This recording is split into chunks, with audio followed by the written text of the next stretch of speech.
किसी ने बड़े कमाल की बात कही है कि आवाज ऊंची होगी तो कुछ लोग सुनेंगे, लेकिन बात ऊंची होगी तो बहुत लोग सुनेंगे। हाय गाइस, माय एफएम से मैं हूं आरजे कार्तिक। एक छोटी सी कहानी। ये कहानी है 24 साल के लड़के की, जिसके माँ बाप इस दुनिया में नहीं थे, जो सेठ के यहाँ पर नौकरी करता था और अपनी जिंदगी बिता रहा था। रोजाना सेठ के यहाँ जाता, काम करता, शाम में उसे पैसे मिलते, राशन इकट्ठा करता, घर पहुंचता, खाना बनाता, खाना खाता, सो जाता। यही रूटीन चल रहा था। एक दिन उसने देखा कि उसने 4 चपाती बना करके रखी और जब खाना खाने के लिए बैठा तो उसमें 3 रह गई। फिर से अगले दिन ऐसा ही हुआ। अगले दिन उसने नजर रखी तो उसे दिखा कि एक मोटा सा चूहा आया, एक रोटी लेकर के निकल लिया। चूहे को उसने खट से पकड़ लिया।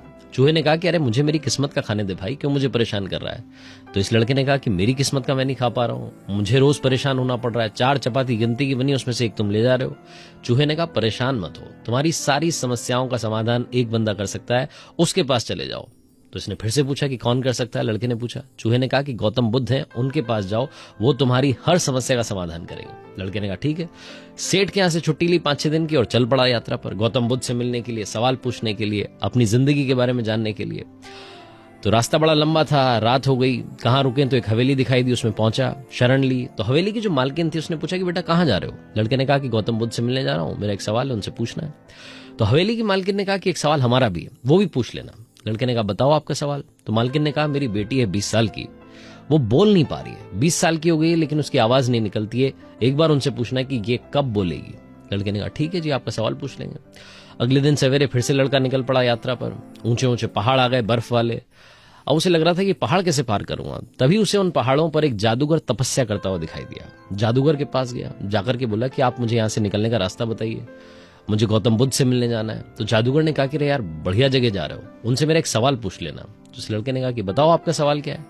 जादूगर ने कहा कि गौतम बुद्ध से पूछना कि मैं 1000 साल से अपनी उम्र को कंट्रोल करके यहां बैठा हूं, तपस्या कर रहा हूं, लेकिन मैं स्वर्ग नहीं जा पा रहा हूं, मैं स्वर्ग कैसे जाऊंगा।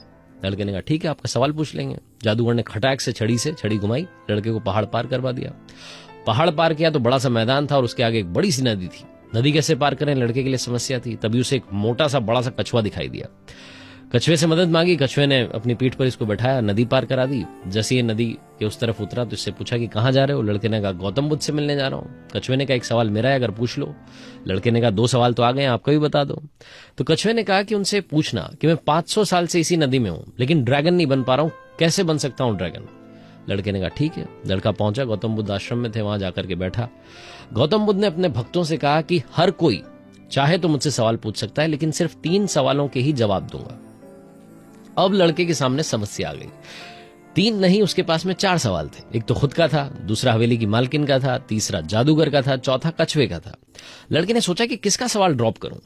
फिर उसको लगा कि कछुए का कर नहीं सकता, 500 साल से नदी में, जादूगर का भी नहीं कर सकता, 1000 साल से तपस्या कर रहा है, और वो लड़की जिसकी उम्र 20 साल है जो बोल नहीं पा रही है, क्या होगा उसकी जिंदगी का। अभी तो उसे जिंदगी बितानी है, मेरा क्या, मैं तो सेठ के यहाँ नौकरी कर रहा हूं और मेहनत करूंगा। ये सोच करके लड़के ने अपना सवाल ड्रॉप कर दिया।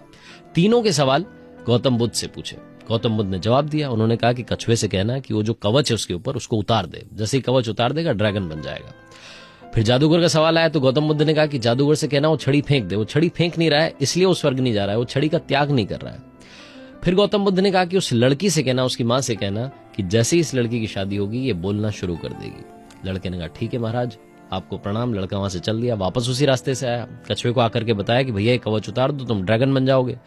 कछुए ने कवच उतारा, कवच उतारते से ही मोती निकल आए और उस सारे मोती लड़के ने ले लिए। कछुए ने कहा तुम्हारे लिए मेरी तरफ से गिफ्ट है, तुम जाओ खुश रहो, मैं ड्रैगन बन जाता हूं। जादूगर के पास गया, उसे बताया कि छड़ी फेंक दो, स्वर्ग चले जाओगे। जादूगर ने कहा बहुत बढ़िया बात है, तो तुम पहले बता देते। छड़ी फटाफट से लड़के को दी, जादूगर स्वर्ग निकल लिया।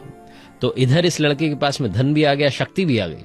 अब हवेली में पहुंचा। हवेली में पहुंच करके मालकिन से कहा कि मालकिन एक काम कीजिए, आप अपनी बेटी की शादी करा दीजिए, जैसे ही शादी होगी लड़की बोलना शुरू कर देगी।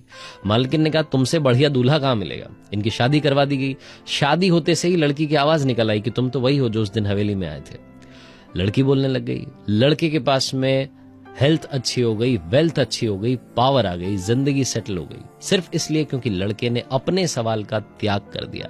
इस दुनिया में कुछ पाने के लिए कुछ छोड़ना पड़ता है। जो जहाज होता है ना, वो भी समंदर के किनारे पर रहता है तब सुरक्षित रहता है, लेकिन किनारे से उस किनारे नहीं ले जा सकता। उस किनारे ले जाने के लिए उसे एक किनारा छोड़ना पड़ता है, लहरों को पार करना पड़ता है। मेरे दोस्त, लाइफ में अगर आप कुछ अचीव करना चाहते हैं तो ये जो आप आराम से जगने वाली जिंदगी बिता रहे हैं, थोड़ा जल्दी जगना शुरू कीजिए, मेहनत करना शुरू कीजिए, आलस्य का त्याग कीजिए। तभी आप लाइफ में वो सब कुछ पा पाएंगे जिसका सपना आपने देखा हुआ है। जिंदगी में हौसले के साथ, मेहनत के साथ उड़ान भरिए और कर दिखाओ कुछ ऐसा कि दुनिया